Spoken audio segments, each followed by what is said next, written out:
Hi, Jim Wagner here, and I'm going to talk about targeting vital organs during a knife fight.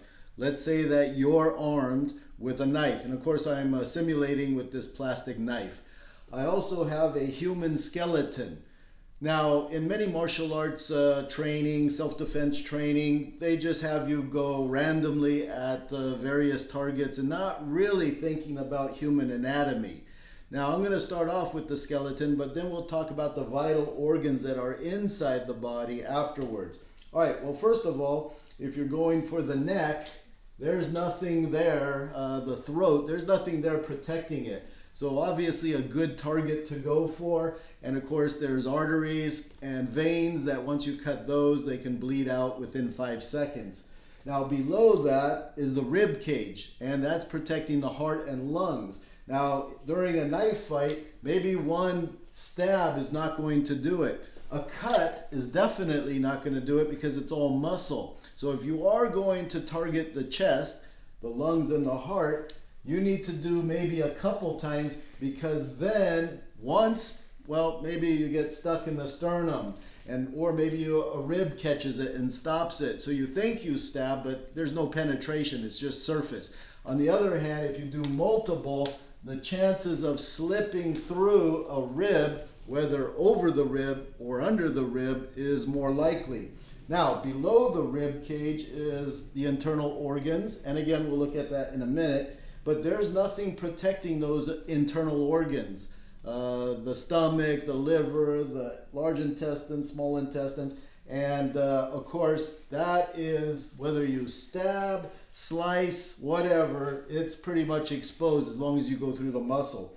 And then of course you have the groin area, and there's nothing really protecting. You have the pelvic bone, but if you hit the genitals, say let's say on a man, and you slice, yeah, you could cut the penis, or if it's a woman, you can jab underneath, and obviously it goes right underneath and inside. So now let's take a look at the internal organs that are protected by the skeleton.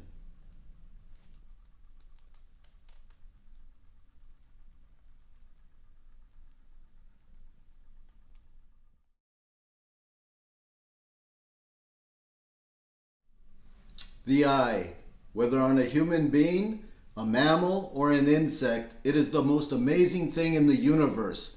In fact, it was Charles Darwin, the one who came up with the theory of evolution, who was quite perplexed about the human eye and even indicated that it could disprove his theory. Here's exactly what he said. To suppose that the eye, with all of its inimitable contrivances for adjusting the focus to different distances, for admitting different amounts of light, and for the correction of spherical and chromatic aberration, could have been formed by natural selection seems, I freely confess, absurd in the highest degree. So what is that word, inimitable? Well, it means it's something so good that it's impossible to copy. And that's exactly what Darwin thought when he saw the eye, impossible to copy. Now, further on in his book, The Origins of Species, Darwin did say it was ultimately natural selection, whatever that is. Only a person or a living being can select something. He said that that exactly is what created the eye and everything we know in the universe as far as minerals, rocks, planets, human beings, everything evolved. And of course, he was still stumped, obviously, that's why he brought it up, because the human eye is so complex. There are over 2 million things in the eye to make it all work correctly.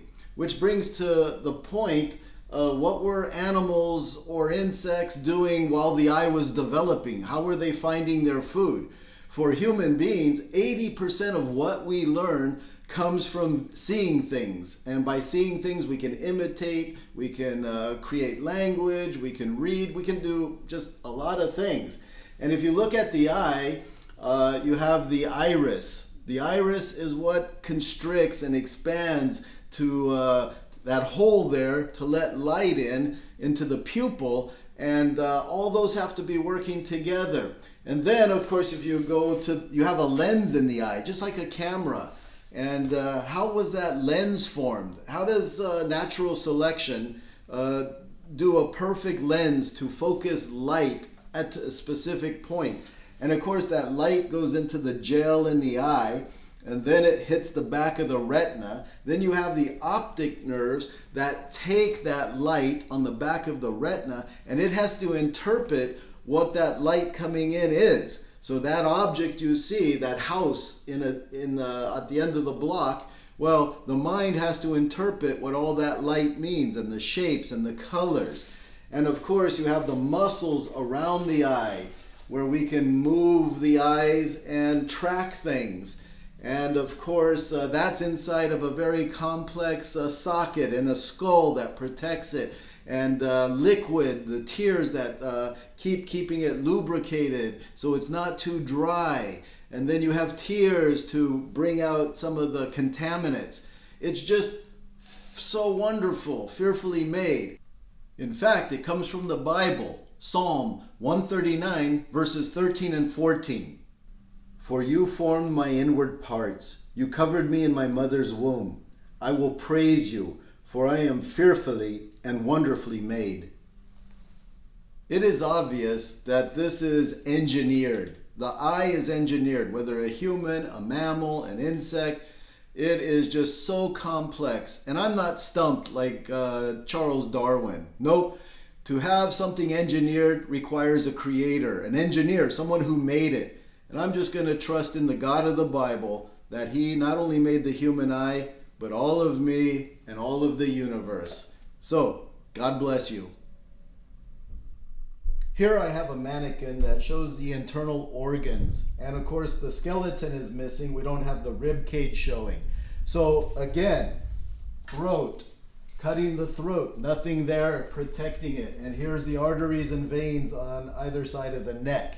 Now you have a sternum here, so going for the sternum, you're not going to hit the heart unless it slips in from the side, but going straight into the sternum could block it. Now, you have ribs here, but these lungs, if the knife slips over a rib or under a rib, now you can puncture a lung. And of course, a punctured lung is fatal. And you puncture 2 lungs, and he's definitely going to pass away. You have here the diaphragm. You cut that, makes breathing hard or impossible. You have the liver here. You have the large intestines, small intestines, and of course the penis down there. And then you have, well, you don't see it because of the skin here, but then you have arteries going into the legs and arteries going into the underarm, which I covered in another video. So for you instructors, obviously it'd be great to have a mannequin like this. Yes, they're expensive. You can order them online for medical classes, for anatomy classes.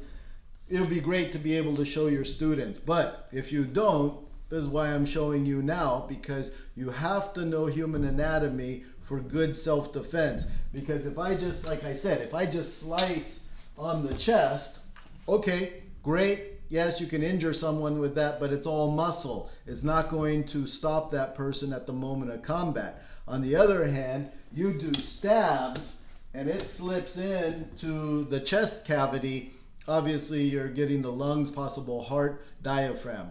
And of course, if you do multiple stabs to the lower abdomen, you're going to obviously hit all internal organs instead of just slicing. Now, things that are done in prisons, shanking, or with a shank or a shiv, a lot of times they'll just come up with a sharp object, jam a few times just above the belt line, and then run off. And of course, in prison, a lot of prisoners make makeshift anti-puncture vest out of magazines, out of materials they find and wrap up in cloth, and then they wear it, and then they wear their jumpsuit over it. So a lot of prisoners know that many of the other prisoners have on armor, homemade armor, prison-made armor. but it's very difficult to do it where the belt line is, and that's why a lot of criminals, they'll come up and do a shanking right above the belt line, because again, nothing is protecting there, and you can effectively take somebody down, even possibly kill them.